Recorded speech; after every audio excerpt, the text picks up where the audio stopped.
تعرف إن يوسف وهبي كان أول فنان عربي ومصري يعمل عملية تجميل؟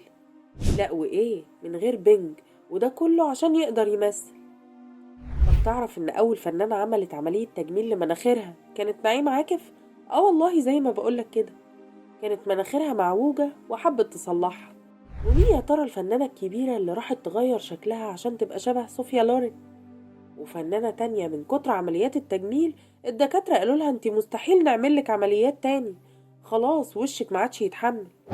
وفنان تالت شفايفه سببت له إهانة كبيرة، وقالوا له شفايفك دي أرضها دبور، مستحيل تبقى دون جوان.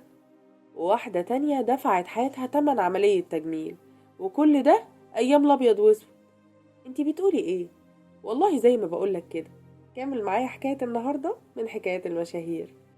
كتير من الناس فاكرة ان موضوع عمليات التجميل ده اختراع حديث، وانه بس يخص نجوم الجيل الجديد، لكن الحقيقة ان نجوم الزمن الجميل كمان عملوا عمليات تجميل في بداية مشوارهم الفني، لدرجة ان الجمهور اتعود على شكلهم بعد التغيير وما بقاش متخيلهم غير كده. عشان كده خلينا ناخد لفة في زمن الفن الجميل ونشوف أوائل النجوم اللي عملوا عمليات تجميل، وكانت أيامها جرأة ومغامرة كبيرة جدا منهم. أول فنان معانا هو الفنان يوسف وهبي، أول فنان مصري وعربي يعمل عملية تجميل. أنفه كانت عاملة له أزمة كبيرة جدا، وكانت سبب في إنه اترفض في أدوار كتير، والأدوار دي كان بيحلم يعملها في بداية مشواره. سنة 1930 أنتج أول فيلم ليه، وكان فيلم زينب، بس ما قدرش يمثل فيه بسبب شكل أنفه السيء، واللي صعب جدا إنه يخليه يمثل. فنصحه صديقه المخرج محمد كريم إنه يعمل عملية يحسن بيها شكل مناخيره، وهما الاتنين كانوا في أوروبا مع بعض وسمعوا عن العمليات دي. فراح يوسف وهبي لدكاترة كتير في مصر، لكن قالوا له وقتها إنها عملية مؤلمة جدا وتكاليفها عالية، والأفضل إنه يسافر يعملها برا مصر. عشان كده فعلا سافر ألمانيا وقرر يعمل العملية هناك. مش بس كده، الحكاية ما خلصتش، ده عملها من غير بنج، لأن وقتها كانت العمليات من النوع ده ما كانتش متطورة وكانت لسه في بدايتها. يوسف وهبي حكى في لقاء إذاعي إن الألم كان لا يحتمل، والتكاليف كانت عالية جدا جدا، والموضوع كله كان مغامرة كبيرة، لكنه اتحمل علشان حلمه وقدر يظهر على شاشة السينما. وبعد أيام شال الدكتور الأربطة من على مناخير يوسف وهبي، واللي اتفاجئ بالنتيجة المذهلة وكان هيغمى عليه من الفرحة، ونزل بقى أحضان وبوس في الدكتور. وفعلا في سنة 32 ظهر في أول فيلم ناطق باللغة العربية في مصر، وكان فيلم أولاد الزوات، وكان معاه في الفيلم ده الفنان أنور وجدي والفنانة أمينة رزق.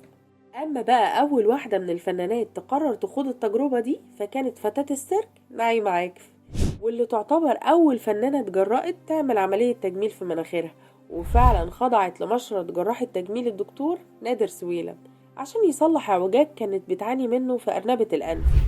نيجي بقى لحبيب الملايين الفنان محمد فوزي.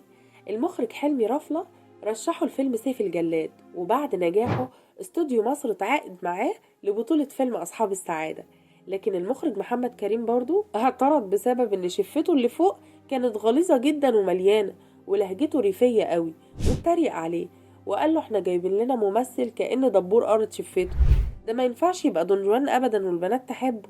واشترط عليه انه يعمل عملية تصغير للشفة ويظبط لهجته، ده لو عايز الدور. وفعلا سنة 1946 محمد فوزي عمل عملية التجميل على ايد طبيب بريطاني، وبعدها شارك في فيلم أصحاب السعادة. أما بقى الفنان عمر الشريف فعمل عملية تجميل شال فيها الشامة السوداء اللي كانت جنب مناخيره، واللي كلنا عارفين شكلها في أفلامه القديمة في مصر، يعني قبل ما يسافر بره. الحكاية بدأت مع أول بطولة لعمر الشريف في فيلم صراع في الوادي، وقتها كان لسه اسمه ميشيل شلهوب، وجاله فرصة عمره لما صديقه في الدراسة والمخرج الكبير يوسف شاهين رشحه لبطولة الفيلم بعد مشكلة حصلت بين فاتن حمامة وشكري سرحان. عمر مترددش لحظة ووافق فورا، واتعمل له اختبار كاميرا، وما كانش فاضل غير موافقة المنتج جبرائيل تلحاني.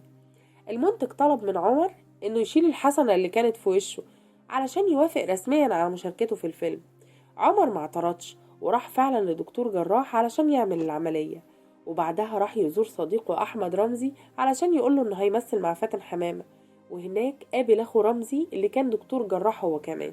الدكتور بصله ونصحه انه ما يشيلش الحسنة، وقال له ان العملية ممكن يبقى ليها خطورة كبيرة وممكن تسبب له سرطان، فاقتنع عمر بكلامه وقرر يرجع ليوسف شاهين ويعتذر ويرد العقد.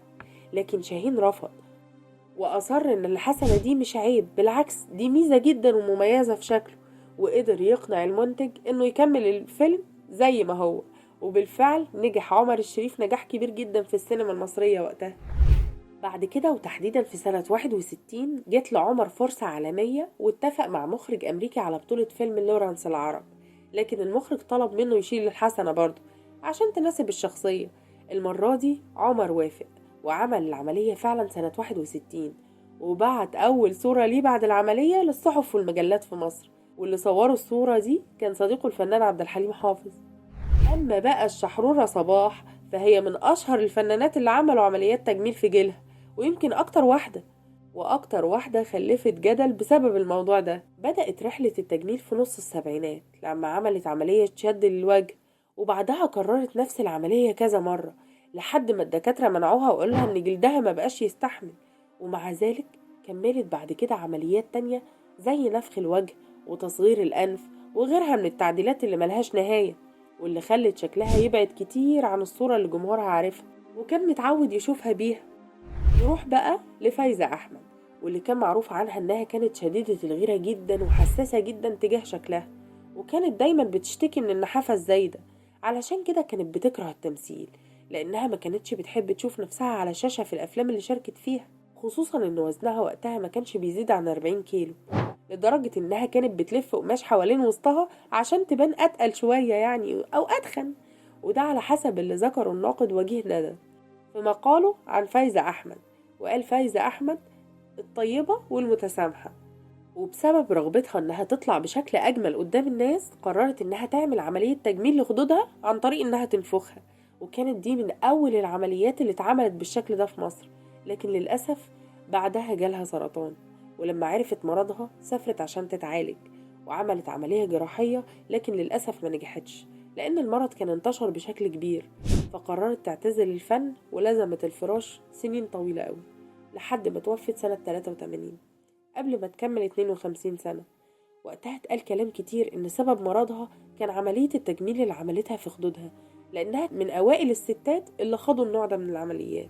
أما بقى المطربة اللبنانية فيروز فسافرت أمريكا في السبعينات، وده علشان تعمل عملية تجميل لأنفها وتخليه شبه أنف النجمة العالمية صوفيا لورين، واللي كان شكلها ترند وقتها. عاصر رحبان اعترض وخاف عليها جدا، لكنها لأول مرة أخدت قرار لوحدها وخلفت رأيه وأصرت تعمل العملية. كمان الفنانة وردة الجزائرية عملت عملية تجميل لأنفها بعد موقف جرحها جدا وهي بتتمشى في شوارع باريس، لما سمعت ناس بتتكلم عنها وبيقولوا إنها مش جميلة وإن أنفها كبير، فقررت فورا تعمل عملية علشان تحسن من شكلها. كمان في قائمتنا النهاردة فنانة مش هتتوقعوا إنها ممكن تكون عملت تجميل قبل كده، وهي الفنانة ميرفت أمين جميلة الجميلات. في نهاية السبعينات بدأ الكلام ينتشر في مصر عن عمليات تكبير وتصغير الصدر، وموضوع التجميل ده زاد الجدل حواليه أكتر بعد ما قررت ميرفت أمين إنها تعمل عملية تصغر فيها حجم صدرها، واللي كان كبير قوي بشكل كان مسبب لها أزمة وحرج. العملية وقتها كانت حديث الوسط الفني كله، وعمل لها العملية دي دكتور نادر سويلم، واحد من أهم وأشهر جراح التجميل في الوطن العربي، واللي كان له دور كبير جدا في تطوير مجال جراحات التجميل، وكان ليه مكانة كبيرة جدا على مستوى العالم. أما بقى الفنانة ناهد شريف واللي كانت واحدة من أشهر نجمات الإغراء في السبعينات، فهي كمان خضعت لعملية تجميل في صدرها، لكن لأسباب مختلفة شوية. هي كانت عايزة تحافظ على جمالها وقوامها، فقررت تروح لجراح تجميل وتحط مادة سيليكون تمنع الترهل والتهدل للصدر. لكن للأسف المادة دي بما إنها غريبة على جسم الإنسان يقال إنها كانت سبب في إصابتها بالسرطان زي ما ذكرت جرايد كتير وقتها، وفضلت تعاني من السرطان لمدة سنتين كاملين لحد ما توفت سنة 81. وبكده أنا خلصت حكاية النهاردة من حكايات المشاهير. أتمنى تكون حكايتنا عجبتكم، وياريت تشاركوني بتعليقاتكم، وأشوفكم في حكاية جديدة. سلام.